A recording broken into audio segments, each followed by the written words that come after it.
So as we said, looking at where we're at now, we have gone through, we've avoided the level naught exit for zero value. We've gone through the steps to achieve scalability. So we can put our hand on our heart and say, yes, we can go, we're ready for that level one.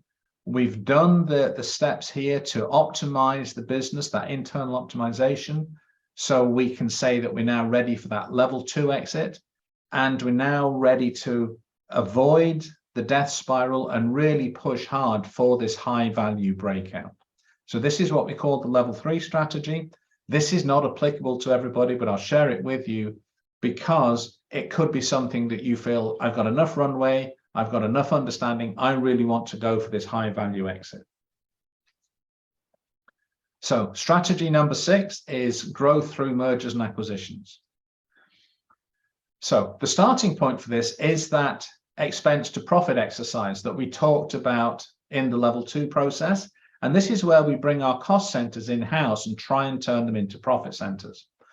Other areas where we can look for M&A, we can buy product gaps. So let's say we have a product range that we're serving the low end of the market and the high end, but we don't have a mid-range product. We could do a couple of things. We could develop the product ourselves, or if there's somebody out there who has a product that fits, we could buy them, bring their product into our family, and then we increase our profitability because we now have a low-end product, a mid-range, and a high range. And because our business is optimized, we will generate much more profit from their product than an underperforming business would be able to. Another example is by the value chain. So in this case, our suppliers, this is where the E2P exercise comes in. Can we, are we reliant on a single supplier for a lot of our products, in which case we can buy them, we can optimize them, their cost goes down, the cost to us goes down, so we have more profit. And then, as we said with the E2P, we can potentially resell their products and services to create another profit line for our business. And at this point, we're not thinking about a single business, we're now thinking about a consortium, a range of different profit centers, all that tie together to maximize our overall value for that final high value exit. Another thing we can look at doing is buying market share. So again, if we've gone through the optimization process and we're now looking at a 12x or a 15x multiplier on our profitability, if we know that we have competitors who are underperforming, we can buy them. And as we buy those competitors, we then take that profit, we take that customer base, we take that service, but we're now generating 10 or 15x profit on that same client. So that increases our profitability of our group.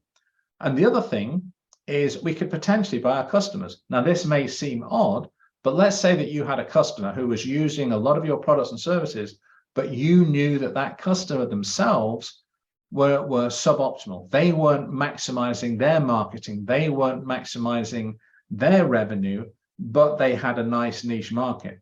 If you buy them and then take them through the optimization process, they're going to grow. They're going to have more customers. They're going to sell more, which means they're going to need to buy more of your products. So again, look at your overall value chain. Can you buy competitors? Can you buy suppliers? Can you buy customers? Where can you leverage all the work you've done at your level 1, level 2 profit maximizer process to then apply that to other people in your value chain to keep stacking this value throughout the whole product? So as we said, start with the E2P exercise. This is the list of things where, if remember at level 2, we were just looking at reducing these expenses.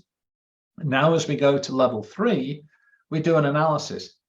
Is this a product or service that we could sell to other people? Yes. Can we turn this into monthly recurring revenue? Remember what I said. It is much more important to have recurring revenue. That reduces your churn. That gives you ongoing high value revenue month in, month out, that you can plan your cash flow. And if you say yes to both of those questions, then you find out, okay, who can we sell this to? Now, as I say, this is at the level 3. This is a much more sophisticated approach, but it's the way that you really ramp up the value embedded in your business. And let me give you another picture. You've heard of working in your business, and basically you have a job. You're just over broke. And what you're doing is you're putting a lot of work into being an employee. Okay. The first level of sophistication, and this came from a chap called Michael Gerber.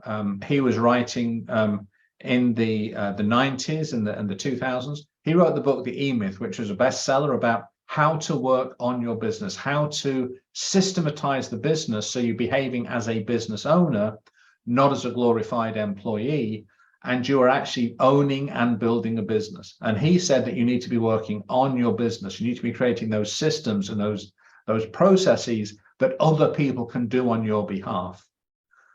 Taking this one step further, and then remember what the level 3 is, so at the most sophisticated level of profit maximization, we suggest you should be working over your business. Okay, so now you're looking at building a consortium of different profit centers. So you need operators, you need investors, you need to enter new business verticals, you need to integrate. Remember, we talked about buying the value chain.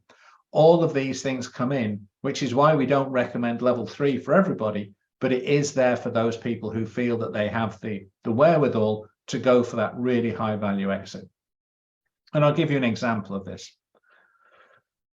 We've all seen this guy, love him or hate him. You can't argue he's done a great job. So so Jeff Bezos built Amazon, and then he looked at where his business was.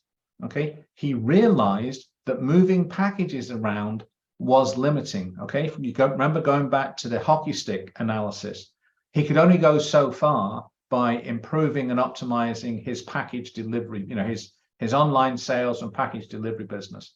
So he looked for the golden nuggets in his business, and he came up with 2 options: fulfillment by Amazon and Amazon Web Services. And he did this analysis to really maximize the value of his business and do this golden nuggets exercise and this business structuring. So how did the markets react to this? Well, Business Week, and here's the headline: Amazon's risky bet. CEO Jeff Bezos wants to run your business with his web technology. Wall Street wishes he would just mind the store. So obviously Wall Street was not at all happy with Bezos' plan to launch Amazon Web Services.